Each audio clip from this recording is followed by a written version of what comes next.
ইয়া এতক্ষণ আসার সময় হলো তোর না? চল এখন।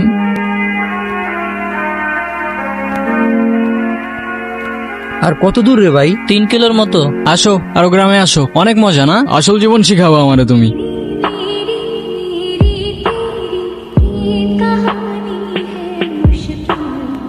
ওই এদিকে আসো, এদিকে আসো। কি আমি আসবো? তুমি আমায় দেখে পালাচ্ছ কেন? আমাকে ভয় পাও? আপনাকে দেখে ভয় পাওয়ার কি আছে? নাম কি তোমার? আপনি আমার নাম জানেন? না। আমি আপনার নাম জানি। বলো দেখি আমার নাম কি? বিক্রম। মানে জানো না দেখে আন্দাজে একটা বলে দিতেছো না। কোথায় থাকো তুমি? এখানে আজ আসি, কাল দেখা হবে। ওই কিরে ভাই, কই ছিলি তুই? সারাদিন আমরা তোরে কত খুঁজলাম, কই ছিলি? কিরে হাসতেছিস কেন? কিছু না, আজকে অনেক টায়ার্ড লাগতেছে, আমি ঘুমাই পড়লাম। আর এমনিও সকাল সকাল উঠতে হবে আমার। কেন সকাল সকাল উঠে কি করবি তুই? ভাই গ্রামে আসছি, একটু ঘুরে দেখতে হবে না? এই তুমি গ্রামে আসবাই না, এখন গ্রাম দেখার জন্য উঠে পড়ে লাগছে। আমার তো মনে হয় অন্য কোনো কাহিনী আছে। কিচ্ছু কাহিনী নাই, ঘুমা। কি আমাকে খুঁজছেন? আরে না, এমনি হাঁটতেছিলাম। আমি জানি আপনি আমাকে খুঁজছেন। তো বলো দেখি আর কি জানো তুমি? আমি সবই জানি, আপনার কি পছন্দ পছন্দ না। আচ্ছা বলো দেখি আমার কি পছন্দ, আমিও দেখি আমার সম্পর্কে তুমি কতটুকু জানো। আপনাকে দেখতে না এখন আগের থেকে একটু অন্যরকম লাগে। অন্যরকম লাগে মানে? তুমি আগে আমাকে কবে দেখছো? দেখেছি। তোমার কথার না আগামাথা আমি কিচ্ছু বুঝতেছি না, কিন্তু তোমার হাসিটা অনেক সুন্দর। তোমার বয়ফ্রেন্ড আছে? বয়ফ্রেন্ড কি? বয়ফ্রেন্ড মানে বুঝো? বয়ফ্রেন্ড মানে হচ্ছে তোমার একটা বন্ধু, যে হচ্ছে ছেলে, যাকে তুমি বিয়ে করবা। আছে তো। কে? আপনি?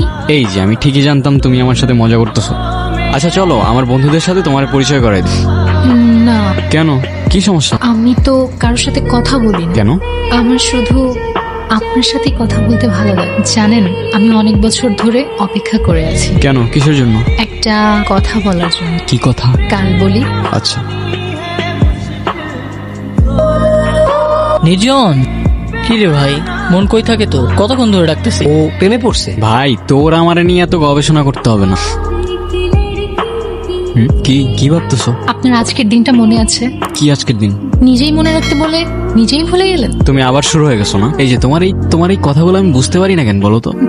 কি হইলো, উত্তর দাও। উত্তর দেওয়ার জন্যই তো এত বছর ধরে অপেক্ষা করে আছি। তো দাও।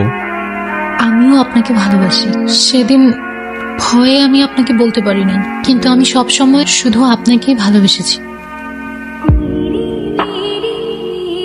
মৃত্যুর আগ পর্যন্ত আমার শুধু একটা ইচ্ছা ছিল, আপনাকে একবার বলা ভালোবাসি। কিরে তুই এখানে? তুই জানোস না এখানে আসা নিশ্চিত আছে? এখানে বেশিক্ষণ থাকা যাবে না, তাড়াতাড়ি এখান থেকে চলে যেতে হবে। চল।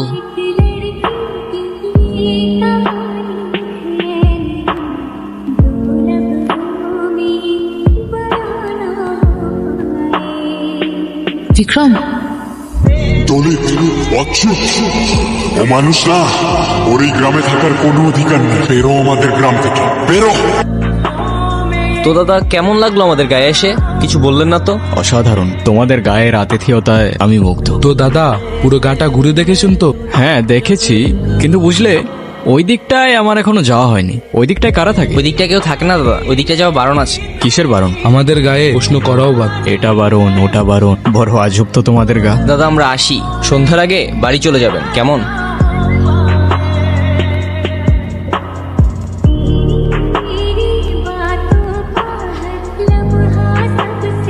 এই মেয়ে, কে তুমি?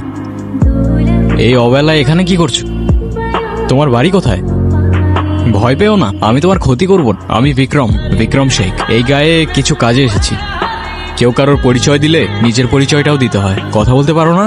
তুমি এখানেই থাকো? তোমার মা বাবা কোথায়? কি হলো, কিছু বলছো না কেন?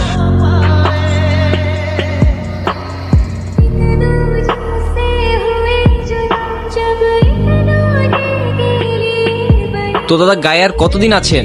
কাজ কত দূর এগোলো? এই তো আছি আরো বেশ কিছুদিন। কাজ মোটামুটি ভালোই আগাচ্ছে। দাদা কোনো সমস্যা হলে কিন্তু সবার আগে আমাদের জানাবেন। কিন্তু একটা প্রশ্ন আমায় খুব ভাবাচ্ছে জানো তো? কি প্রশ্ন দাদা? তোমরা কিন্তু এখনো আমাকে বললে না ওই দিকটায় যাওয়া বারণ কেন? কি বলছেন দাদা? আপনি ওই দিকটা গিয়েছিলেন? দাদা আপনি কিছু দেখেননি তো? একটা মেয়ে ছাড়া আমি তো তেমন কিছু দেখতে পেলাম না। দাদা আপনি ওর সাথে কথা বলেননি তো? বলার চেষ্টা করেছিলাম, কিন্তু ও বলেনি। কেন বলো তো? দাদা আপনি আমাদের মেরে ফেলবেন, এরকমটা আর করার কথা কখনো ভাববেননি। ওর সাথে কথা বলা তো দূরের কথা, ওই দিকটা যাওয়া পর্যন্ত বারণ। বারণ কেন? আরে দাদা জানেন না, ওরা তো অচ্ছুত জাত, ওদের সাথে কথা বলা যায় না তো। মানুষ না ওরা, ওরা দলিত, নিচু জাত। দাদা আপনি তাড়াতাড়ি গা ত্যাগ করুন, জানাজানি হলে আমাদের আর রক্ষে নেই। এই চল চল।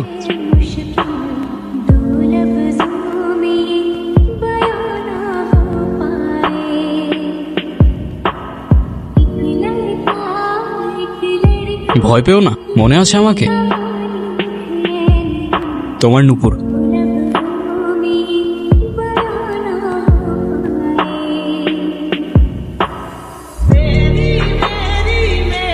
কি দাদা, আপনাকে কতবার বারণ করলাম ওই দিকটা যেতে, আপনি কিন্তু কাজটা ঠিক করছেন না। তোমরা কি ভেবেছো আমি তোমাদের কথায় ভয় পেয়ে যাব? তোমাদের এই কুসংস্কার আর কেউ মানুক না মানুক আমি মানি না। দাদা আপনি কিন্তু কাজটি ঠিক করছেন না, এরপর কিন্তু আমরা আর কিছুই করতে পারবো না। তোমাদের আর কিছু করতেও হবে না। পৃথিবীটা কত সুন্দর এখন অনুভব করতে পারছো? তোমার কি আমাকে ওই গায়ের মানুষগুলোর মতো মনে হয়? তোমার এই স্তব্ধতা আমাকে প্রতিদিন আরো বেশি করে ভাবায়। তুমি আলাদিনের গল্পটা শুনেছো? যদি আমাকে আলাদিনের মতো 3টা ইচ্ছা দেওয়া হতো, প্রথম ইচ্ছায় আমি এই পৃথিবীর সমস্ত বৈষম্য দূর করতাম। সৃষ্টিকর্তা সৃষ্টি করলো মানুষ, আমরা সৃষ্টি করলাম বৈষম্য, দল, জাতি, বিভেদ, হিংসা, বিদ্বেষ। কাজটা আপনি ঠিক করলেন না দাদা। আপনাকে বারবার সাবধান করেছিলাম দাদা, এখন আমাদের কিছুই করার নেই। কি করবে তোমরা? মেয়েটাকে আমাদের হাতে ছেড়ে দিন আর এই গাটা ত্যাগ করুন, তাহলে আর কিছুই করব না। আর মেয়েটিকে তোমাদের হাতে ছেড়ে দিলে তোমরা কি করবে? ওকেও জ্বালিয়ে দেব, ওকেও জ্বালিয়ে দেব। অচ্ছুত জাতের আমাদের এই গায়ে কোনো জায়গা নেই। জাত? কার কি জাত? মানুষ জন্ম নিতেই নির্ধারণ করো তোমরা? ব্রাহ্মণ, ক্ষত্রিয়া, বৈশ্যা, শূদ্রা আর দলিত তো তোমাদের নথির অনেক ভাই, জাত হিসেবেই গণ্য করো না তোমরা। আর এটা শুধু আমি না, তোমাদের শাস্ত্রও বলে আমি থাকতে জাতের নামে যদি ওকে কেউ একটা ফুলের টোকাও দেয়, সবগুলার ধরেই মাটিতে পড়ে থাকবে। দাদা আপনার কাছে এটা আশা করি না, সবকিছুর হিসাব হবে। আমাদের পঞ্চায়েত এখনো ধ্বংস হয়ে যায় না। ওরা তোমার কোনো ক্ষতি করতে পারবে না। তোমাকে একটা কথা বলার ছিল, আমি ভালোবাসি তোমায়। আমার বয়স যখন আর, তখন ওরা আমার বাবা মাকে আমার চোখের সামনে জ্বালিয়ে দেয়। সেই দিন থেকে আজ অব্দি আমি কোনো কথা বলতে পারি নাই। আমার অপরাধ কি ছিল? আমার বাবা মার কি অপরাধ ছিল? আমার জাত আমার অপরাধ? তোমার জাতের কোনো অপরাধ নেই, অপরাধ সেই জাতের যেই জাত জাত সৃষ্টি করেছে। আমি নিয়ে যাব এখান থেকে তোমায়, আমাকে শুধু একটা দিন সময় দাও।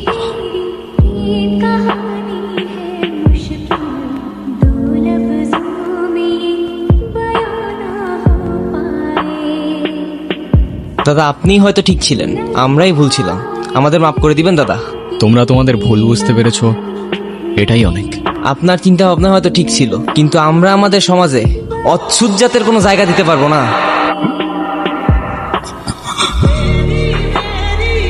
মাফ করবেন দাদা।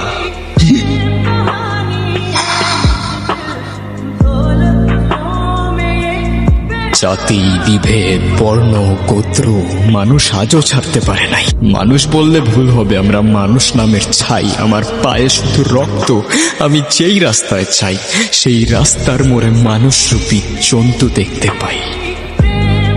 জাতের নামে মানুষের হাতে মানব জাতের রক্ত, আর সেই মানুষের রক্তের রঙে মনুষ্যত্ব অনেক অল্প। আমার প্রশ্ন আছে অনেক, আর উত্তর এই গল্প। আমার পরিচয় একটাই, আমি মানুষ, আর মানব জাতেই আমার জন্ম।